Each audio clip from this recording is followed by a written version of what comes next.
மாரிப்பா, உங்க அப்பா ஒரு ரிக்ஷா தொழிலாளி. எதிர்காலத்தில் நீயும் ரிக்ஷா எடுத்தா நல்லாவா இருக்கும்? ஏழைங்க எல்லாம் படிப்படியா முன்னுக்கு வரண்டா. ஏதோ ஒரு 5ஆம் கிளாஸுக்கு போய் 1 வருஷம் 2 வருஷம் ஃபெயில் ஆவாங்க. நீ 1ஆம் கிளாஸ்லயே 5 வருஷமா உட்கார்ந்தா எப்படிடா? கணக்கு கூர்ந்து கவனிக்கணும். இத பார், 10 இருக்கா? இதுல 5 போகுது. 1 2 3 4 5 போச்சா? மீதி எவ்வளவு? 6. 6 எப்படிடா வரும்?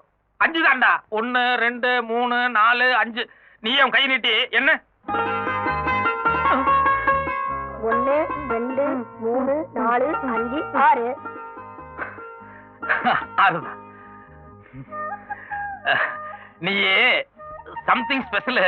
உன் விரல் என்ன வேண்டாம், என் விரல் என்ன? இதுல 6 இருக்கா?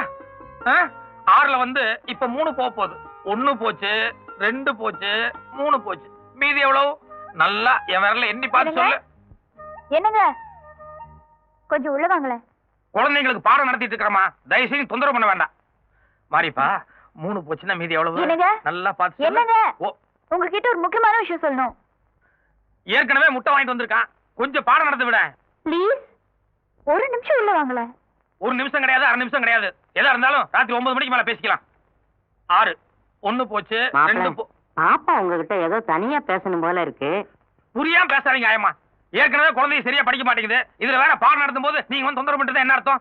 இனி எந்த சுகாரா, இனிமே தினம் 8ல இருந்து 9 மணி வரைக்கும் தயவு செஞ்சு வீட்டுல இருக்கிற எல்லாரும் வெளியே போயிருங்க. 10 மணிக்கு மேல வந்தா போதும். இது பாருங்க, நான் ஒன்னும் உங்களுக்கு கேபரே டான்ஸ் ஆடுறதுக்காக கூப்பிடல. டாக்டர்கிட்ட போனேன்.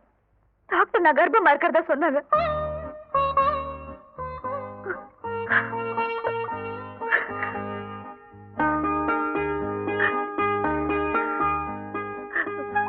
என்ன மன்னிச்சிரு ஆர்த்தி.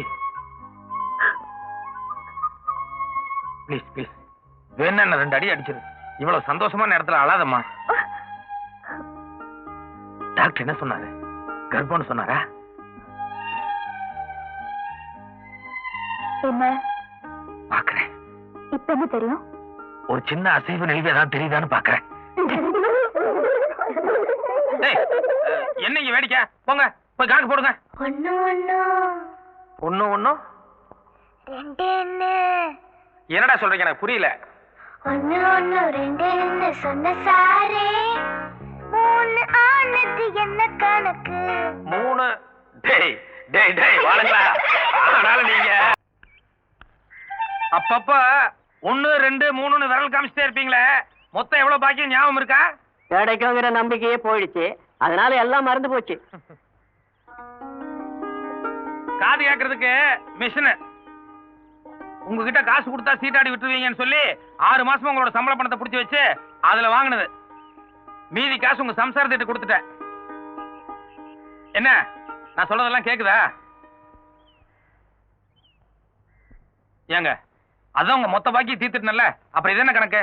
5 பசங்களை பெற்றிருக்கேன், 10 வருஷமா செவிலா இருக்கேன். இதுவரைக்கும் ஒரு புள்ளியா அக்கறை எடுத்துக்கலீங்க. உண்மையிலேயே ஆசிரியரே, நீங்க தான் ஆசிரியரே, நீங்க தான். பரவாயில்ல, போய் வேலையை பாருங்க. எங்க உங்க ஹஸ்பண்ட் வரல? பின்னாலே வரேன்னாரு, இன்னும் வரல. No no, this is too bad. இது ஆபரேஷன் பண்ண வேண்டிய கேஸ். உங்க ஹஸ்பண்ட் கிட்ட பேசணும்னு எத்தனை தடவை சொன்னேன். ஒவ்வொரு வாட்டி இப்படி சாக்கு சொல்றீங்களே. அப்படி என்ன அவர் பிஸியா வேலை பாக்குறாரு?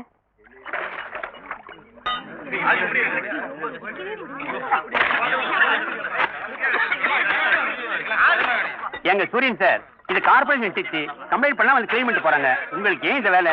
15 நாளா எவ்வளவு பெட்டிஷன் போடணுமோ போட்டாச்சு. நானே நேர்ல போய் 3 தடவை கம்ப்ளைண்டும் பண்ணிட்டு வந்தாச்சு. ஆனா அவன் கவனிக்கிற மாதிரியே தெரியல. இந்த ஏரியாவுல எத்தனை கர்ப்பஸ்திரீ பொம்பளைங்க இருக்காங்க, எத்தனை குழந்தைங்க இருக்காங்க.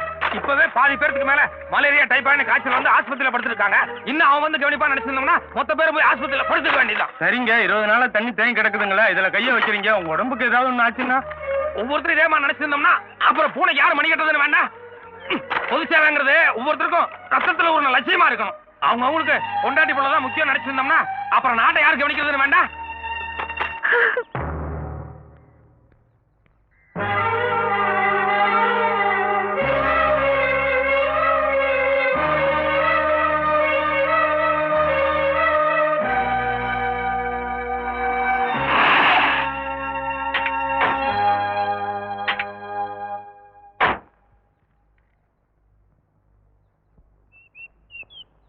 என்ன யோசனை பண்ணிருக்க? உனக்கு என்ன காசு பணம் இல்லையா, கார் பங்களா இல்லையா?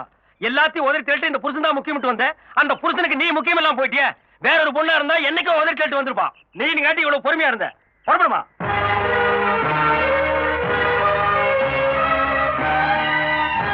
ஆர்த்தி, ஒரே ஒரு வார்த்தை. அன்னைக்கு கல்யாணம் பந்தல்ல ஒரு சாதாரண ஏழை பொண்ணு மாதிரி வாழ்ந்து காட்டுறேன்னு சொன்னேன். ஒரு சாதாரண ஏழை பொண்ணு இவ்வளவு வேகமா அண்ணனுக்கு போன் பண்ணி கார் கொண்டு வர சொல்லி வீட்டை விட்டு கிளம்புவான்னு யோசிச்சுப்பாரு.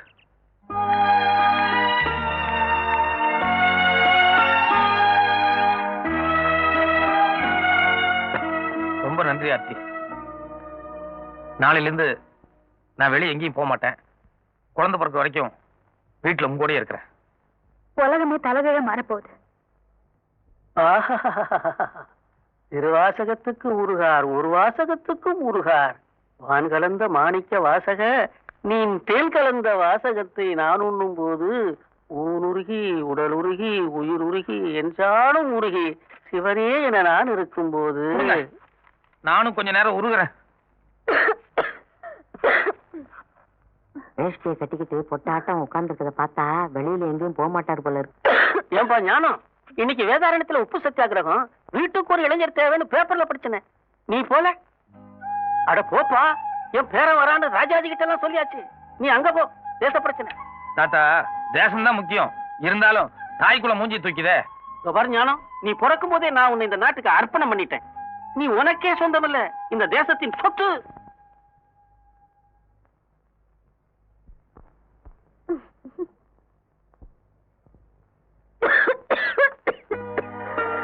அழகா அந்த ஷெல்ஃப்ல சிறப்பு இருக்கணுங்க.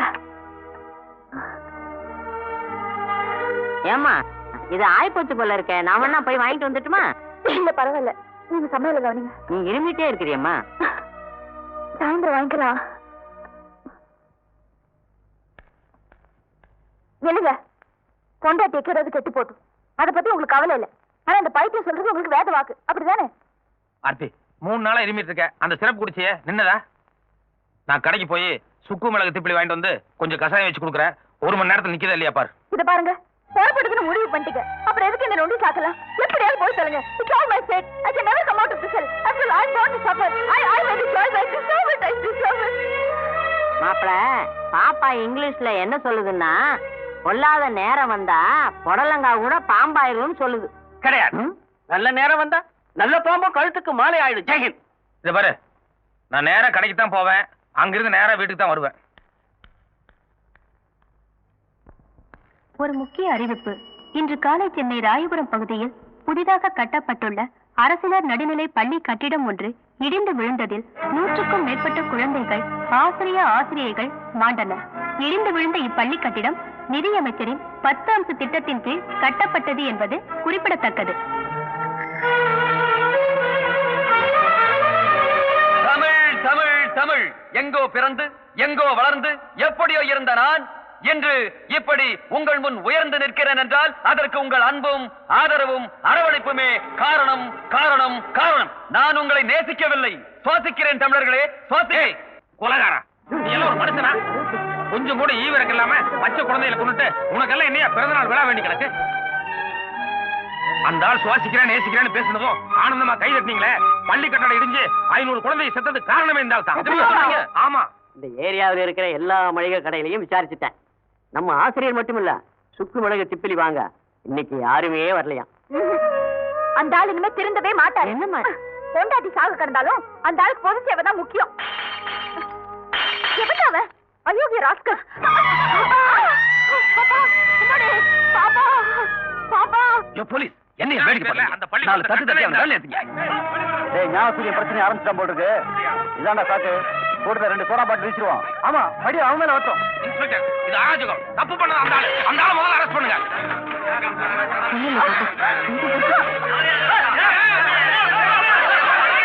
என்ன பண்றோம் கலடா? அதை ஏன் கேக்குறீங்க? அந்த ஞானப்பட ஆசிரியர் ஞானசூரியன் இருக்காரு, வழக்கம் போல மறியல் போராட்டம் ஆரம்பிச்சிட்டாரு. அந்த பக்கம் ஒரே கலாட்டா, அப்படி போகாதீங்க. அவனுக்கு இதே வேலையா போச்சு.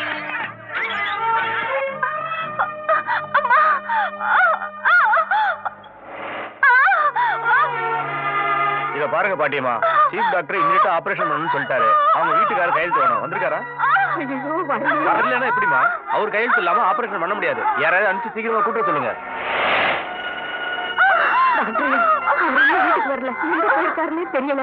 அன்னைக்கு நான் தான் ஆயம்மா, நான் வேணும்னா கையெழுத்து போடுமா?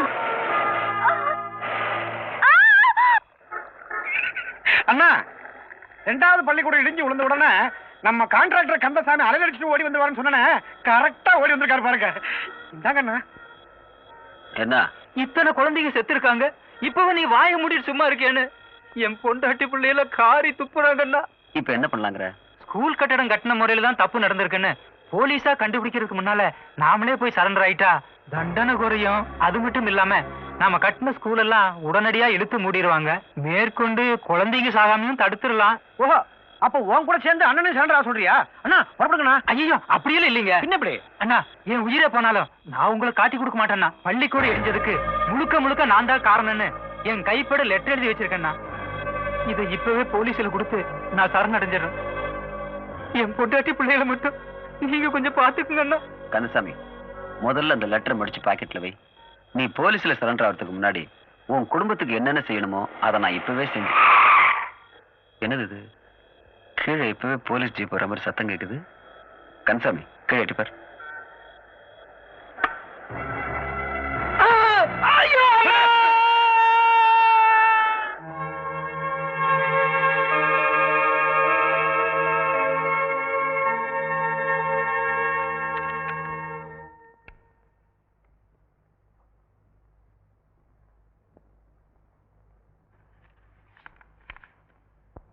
மகிழ்ச்சியான செய்தி ஆசிரியரே, ஆர்த்தி அம்மாவுக்கு குழந்தை பிறந்திருக்கு.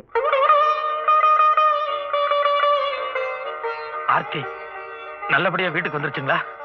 நல்லபடியா அவங்க வீட்டுக்கு போயிட்டாங்க.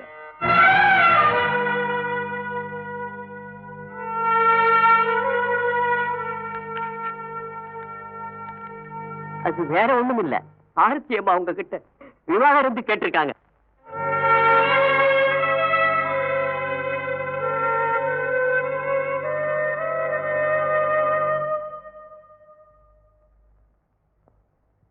ஏம்மா, என் கணவர் சித்த சுவாதீனம் சரியில்லாதவர், அதனால விவாகரத்து வேணும்னு கேட்டு பெட்டிஷன் கொடுத்துருக்கீங்களே, உண்மையிலேயே அப்படிதானா? இல்ல அப்படி சொன்னாதான் உடனடியா விவாகரத்து கிடைக்கும்னு சொல்லி உங்க வக்கீல் சொல்லி கொடுத்தாரா? முதலாளி, ஜட்ஜி ரொம்ப விவரமான ஆள் போட்டிருக்கு. ஏம்மா, நீயா சொல்றியா இல்ல யாரா சொல்லி கொடுத்தாங்களா? இல்ல, உண்மையிலே சித்த சுவாதீனம் சரியில்லை. மிஸ்டர் ஞானசூரியன், உங்க மனைவியோட குற்றச்சாட்டுக்கு நீங்க என்ன பதில் சொல்றீங்க? எனக்கு தான் அவங்களை சந்தோஷமா வச்சுக்க தெரியல. என்ன பிரியறதையாவது அவங்களுக்கு சந்தோஷம் கிடைக்கும்னா அதை நான் தடப்படுத்த விரும்பல. அவங்க விருப்படியே செய்யுங்க. ஆனா ஒண்ணு, எனக்கு பிறந்தது ஆனா பொண்ணான்னு கூட எனக்கு தெரியாது. எப்பாவது நான் அந்த குழந்தையை பார்க்கணும்னு ஆசைப்பட்டா அதுக்கு மட்டும் அவங்களை அனுமதிக்க சொல்லுங்க. ஏம்மா, உங்க கணவர் பேசுறத பார்த்தா ரொம்ப தெளிவா இருக்கிற மாதிரி தெரியுதே. புதுசா பாக்குறவங்களுக்கு அப்படிதான் தோணும். ஓகே, ஆனா நீங்க உங்க பெட்டிஷன்ல டாக்டர் சர்டிபிகேட் ப்ரொடியூஸ் பண்ணல. அதனால 2 நாளைக்கு உங்க ஹஸ்பண்ட சைக்காட்ரிஸ்ட் டாக்டர் மோசஸ் கிட்ட அனுப்பி வைக்கிறேன். அவர் உங்க ஹஸ்பண்ட செக் பண்ணி பார்த்துட்டு உண்மையிலேயே அவருக்கு சித்த சுவாதீனம் சரியில்லைன்னு சொல்லிட்டாருன்னா அதுக்கப்புறம் இந்த கேஸை நான் ப்ரொசீட் பண்றேன். அதுக்கு அவசியமே இல்லைங்க ஒரு ஆனர். வணக்கம். அனுமதி இல்லாம கோர்ட்டுக்குள்ள வர்றது தப்புன்னு எனக்கு தெரியும். ஆனா அதே சமயம் அரசாங்க பொறுப்புல இருக்கிற ஒருத்தன் இந்த வழக்குக்கு தேவையான ஆதாரங்களை வச்சுட்டு சும்மா இருக்கிறது அதை விட பெரிய தப்பு. அதனாலதான் வந்தேன். ஏன்பா ஞானம், உப்பு சத்தியாகிறதுக்கு தானே நீ போன? அதுக்காகவா கைது பண்ணி இந்த கூண்ட நிக்க வச்சிருக்கான் இந்த ஆளு? இப்பதான் வர வழியில கேள்விப்பட்டேன், காந்திஜி, நேதாஜி, ராஜாஜி எல்லாரையும் அரெஸ்ட் பண்ணி உள்ள தள்ளி இருக்கான். அடே வெள்ள கோக்கே, நீ அழித காலம் நெருங்கிடுச்சு. ஜெயஹிந்த். தாத்தா, காந்திஜி ராஜாஜி 2 பேரையும் ரிலீஸ் பண்ணி அவங்க வெளியே புங்க மரத்து கடையில் பேசிட்டு இருக்காங்க. நீங்களும் போய் அவங்க கூட பேசிட்டுங்க. வந்தே மாதரம். யுவர் ஆனர், பொதுவா பெரியவங்களை மறந்துடக்கூடாதுங்கிறதுக்காக குழந்தைகளுக்கு தாத்தா பேர் வைக்கிறது நாட்டு நடப்பு. சில குழந்தைகளுக்கு பேரே வைக்கலனா கூட அவங்களா வளர்ந்து தாத்தா பேர் எடுத்துருவாங்க. இதுல 2வது ரகம் தான் இந்த கூண்டுல நிக்கிறவர். இப்ப புத்தி சுவாதீனம் இல்லாம பேசிட்டு போனாரே, அந்த பெரியவருடைய பேரன் தான் இந்த ஞானசூரியன். ஐ சி. நீங்க யாரோ டாக்டர் மோசஸ் கிட்ட அனுப்பி இவரை பத்தி சர்டிபிகேட் வாங்கணும்னு சொன்னீங்களே, 8 வயசுல இருந்தே அவருக்கு மனநிலை சரியில்லைன்னு அந்த டாக்டர் மோசஸே கொடுத்த சர்டிபிகேட் தான் இது. இப்படி ஒரு சர்டிபிகேட் இத்தனை நாளா என்கிட்ட இருக்க வேண்டிய அவசியம் என்னன்னு கோர்ட்ல இருக்கிறவங்க எல்லாருக்கும் குழப்பமா இருக்கலாம். பொது நலன் கருதி ஒரு உண்மையை இப்ப வெக்கத்தை விட்டு சொல்றேன். இந்த ஞானசூரியன் வேற யாரும் இல்ல, என்னுடைய மகன் தான். இல்ல, இவன் எங்க அப்பன் கிடையாது. இவன் ஒரு அயோக்கிய, இவன் ஒரு கொலைகாரன், இவன் ஒரு கொள்ளைக்காரன். இந்த நாட்டை உயிரோட விட்டு வைக்கவே கூடாது.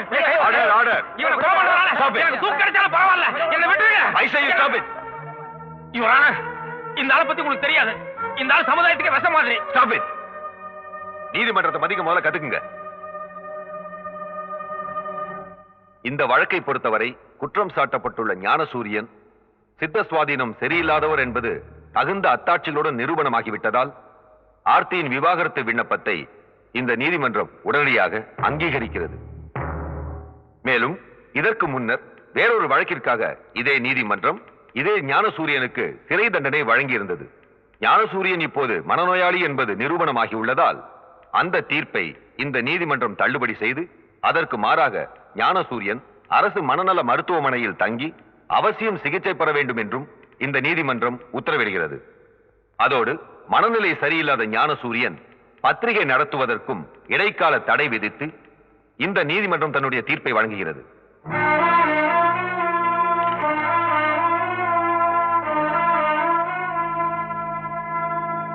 நான் உங்க அப்பன்டா.